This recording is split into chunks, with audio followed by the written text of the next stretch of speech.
1 an et demi, en pensant que c'était une femme, on se rend compte que finalement elle a un passé d'homme. Je me sens très sali. Donc je propose un date à une femme qui me plaît et elle m'a sorti un truc complètement chelou. Et il y a des mecs qui nous laissent en vue et ils nous répondent pas pour nous faire comprendre qu'ils sont pas intéressés.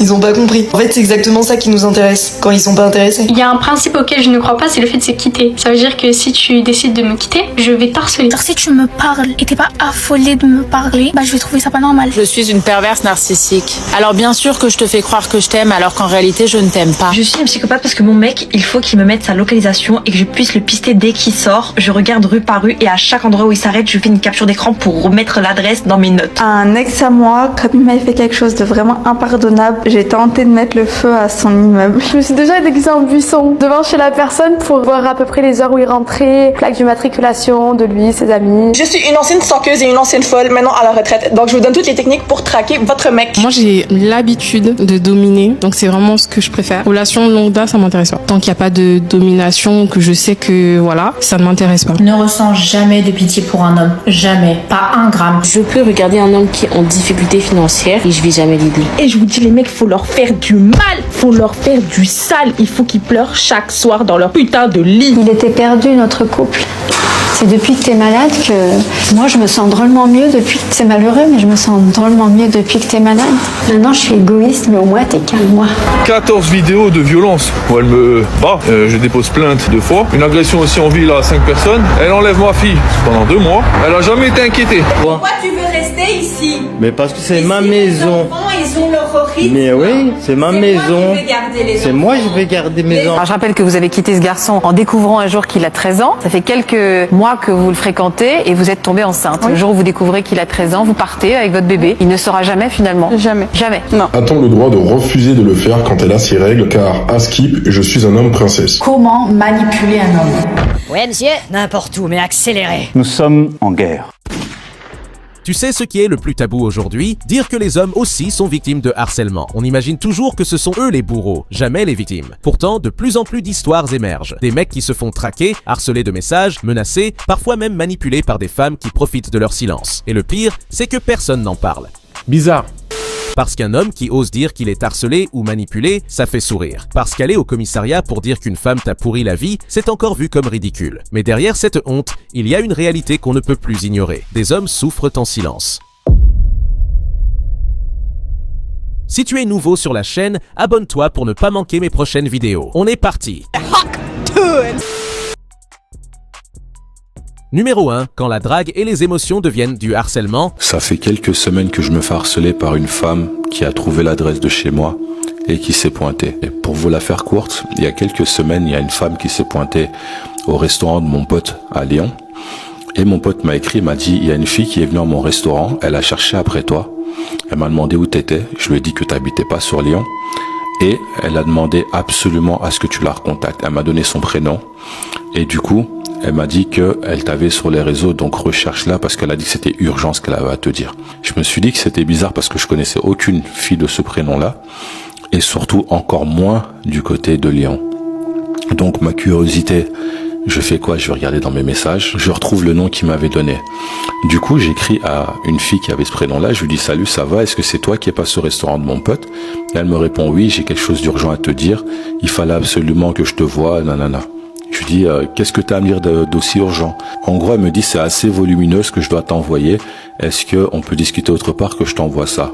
Moi, encore bête, je donne mon WhatsApp et elle m'envoie une vidéo.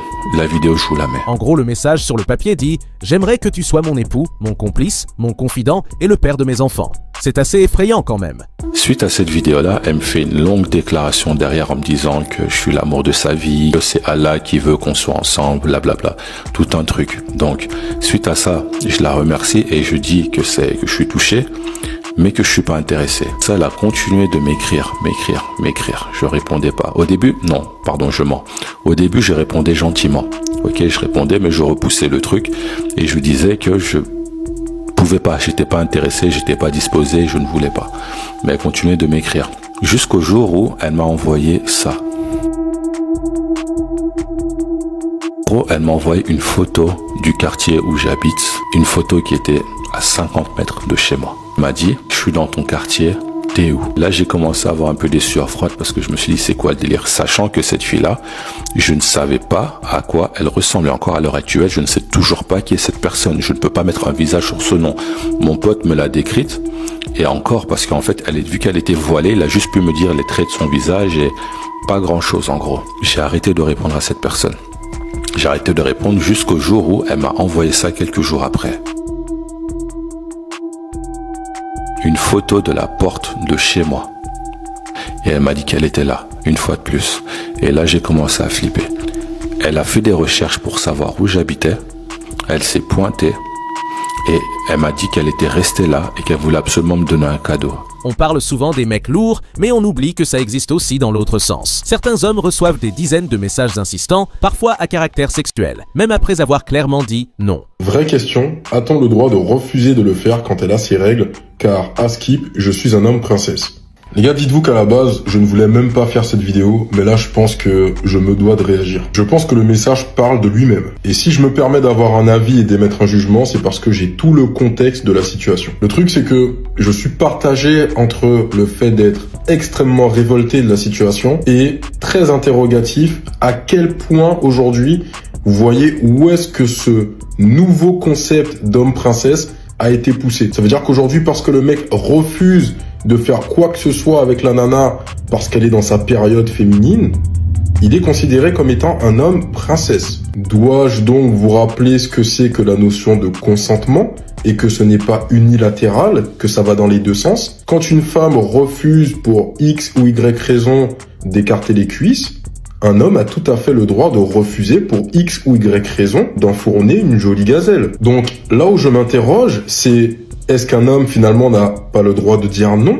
Est-ce qu'il doit dire oui à tout prix? Mais de là à ce que cette femme puisse définir ce mec d'homme princesse parce qu'il a refusé d'aller plus loin, sachant qu'il y a quelque chose qui pourrait potentiellement le rebuter, je pense que là, on a un vrai problème. D'autres se retrouvent suivis sur les réseaux sociaux, pistés dans leur quotidien, avec des femmes qui osent se pointer devant chez eux ou même sur leur lieu de travail. Et ce n'est pas seulement de l'insistance, c'est parfois une pression émotionnelle constante, des crises, des colères démesurées que l'homme doit encaisser sous peine d'être quitté, humilié ou accusé de ne pas être un vrai homme. Beaucoup supportent ces tempêtes émotionnelles par peur de passer pour le méchant, de perdre leurs enfants ou de se retrouver avec une mauvaise réputation. Expliquer un cas qui m'est arrivé avec mon ex-femme. 14 vidéos de violence où elle me bat. Je dépose plainte 2 fois. Une agression aussi en ville à 5 personnes. Elle enlève ma fille pendant 2 mois. Elle a jamais été inquiétée. Pas une seule seconde. Alors qu'il y avait toutes les preuves. 14 faits de violence. Et c'est pas comme si elle avait pas de casier. Moi, à contrario, j'ai juste lui passer un coup de téléphone pour savoir où est ma fille. Bien sûr, les éducateurs aussi ont bafoué tous mes droits parentaux. J'ai été condamné, moi. Elle, rien. Et ça, c'est pas que mon cas, ça concerne quasiment, bon, je vais pas faire de l'abus, mais au moins 90% des problèmes conjugaux. C'est pas quelque chose qui est faux, c'est totalement réel. Faut vous renseigner un peu, c'est tout. Allez, juste les chiffres, 2000 femmes condamnées ou incarcérées en France en 2023 pour 84 000 hommes. C'est pas rien quand même. Même les mineurs, 3000 mineurs incarcérés cette année. Donc les mineurs sont plus condamnés que les femmes. Numéro 2, la manipulation silencieuse. Je vais vous dire ce que ma copine a le droit de faire et en fait je m'en fous. Déjà elle peut avoir autant de potes mecs qu'elle veut en fait. Je suis pas son daron, voilà, tout simplement. Elle peut évidemment sortir en boîte sans moi. Enfin c'est toujours pareil en fait, je suis pas son daron, elle fait ce qu'elle veut. Et surtout je lui fais confiance en fait, tout simplement. Elle a le droit de me mettre des remis. Je sais qu'elle a des choses à faire, je sais qu'elle peut être occupée, c'est pas un problème. Elle peut avoir les mots de passe de mes réseaux, rien à cacher. Elle peut partir en vacances avec ses potes sans moi. Ses potes, je les connais et je leur fais confiance et je lui fais confiance à elle. Elle peut sortir dans n'importe quelle tenue. J'ai pas à lui dicter ce qu'elle porte. Et de toute façon, elle a que des croc-tops. Croc-top. Ouais, des crop-tops. En plus, elle est belle dans tout ce qu'elle porte et elle est à moi, alors ça me dérange pas. Pareil pour le make-up, s'il a envie de se make-up pour aller en cours, elle fait ce qu'elle veut. Je sais qu'elle essaye pas de plaire à qui que ce soit. À part moi, peut-être. J'espère. Elle a le droit d'avoir autant de mecs qu'elle veut qui la follow sur Insta parce qu'en fait, de toute façon, c'est moi qui réponds aux DM. Et oui, les gars, c'est moi qui vous réponds. Quelle indignité.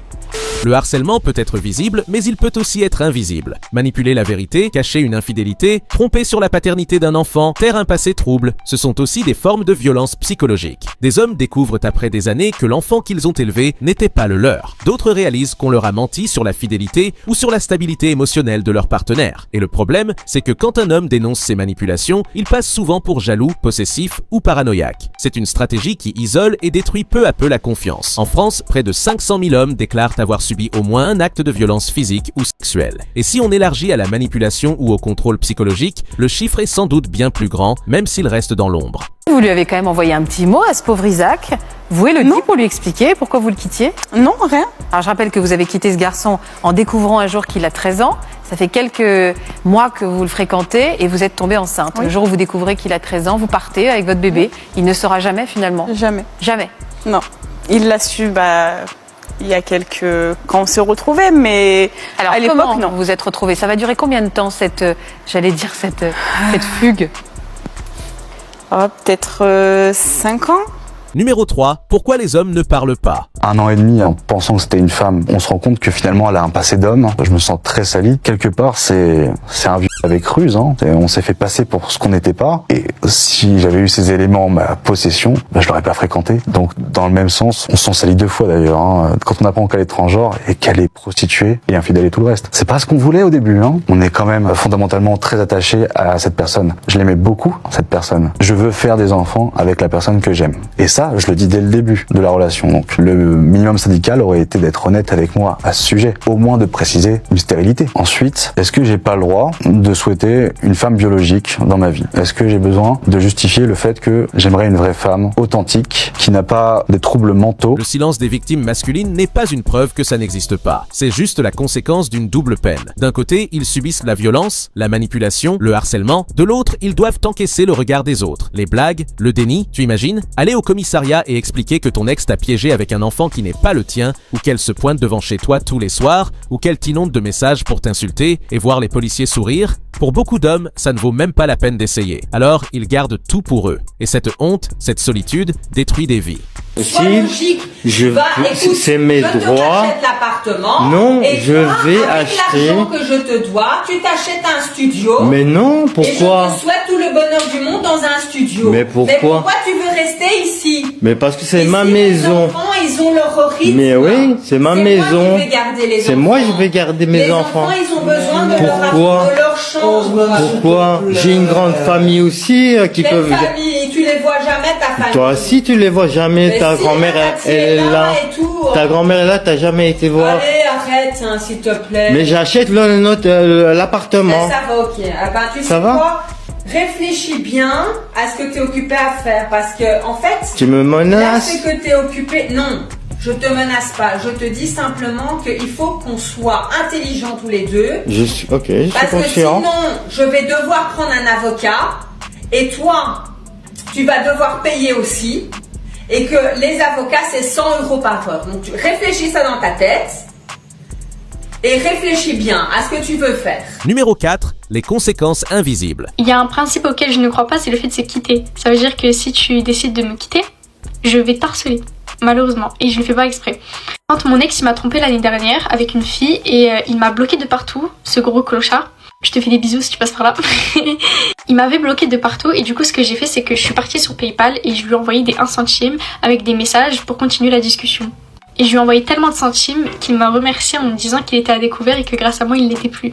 Je suis plutôt sympa comme fille. Alors il faut savoir que j'ai peut-être une dizaine de comptes qui s'appellent Débloque-moi, que ce soit sur Snap, Insta et TikTok. Débloque-moi frère, débloque-moi s'il te plaît. S'il te plaît, débloque-moi. Et ça crée des situations hyper gênantes quand du coup il y a un garçon qui s'intéresse à moi et qui voit dans les suggestions genre Léna, débloque-moi s'il te plaît. Voilà. Quand j'ai vu que du coup il réagissait plus à mes comptes Snap, débloque-moi, etc. Du coup j'ai décidé de décaler sur Insta. Et j'ai mis une photo de sa tête en photo de profil de lui quand il avait 12 ans. Pour bien le gêner, voilà, pour bien qu'il remarque. Et en bio j'ai écrit débloque-moi ou sinon tu finis sur un compte gay. On parle ici de stress permanent, d'anxiété, d'hommes qui finissent par s'isoler pour éviter le conflit. Certains développent des troubles du sommeil, d'autres sombrent dans la dépression, voire dans des pensées suicidaires. Le harcèlement et la manipulation n'ont pas de sexe. Peu importe qu'ils viennent d'un homme ou d'une femme, ils détruisent, ils enferment, ils brisent des vies.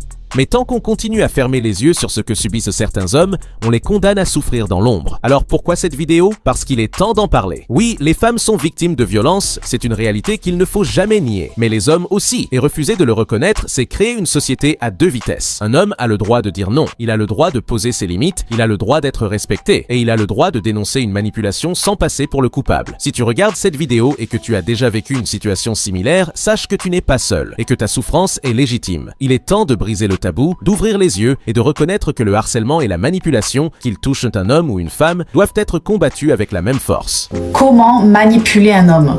C'est très simple.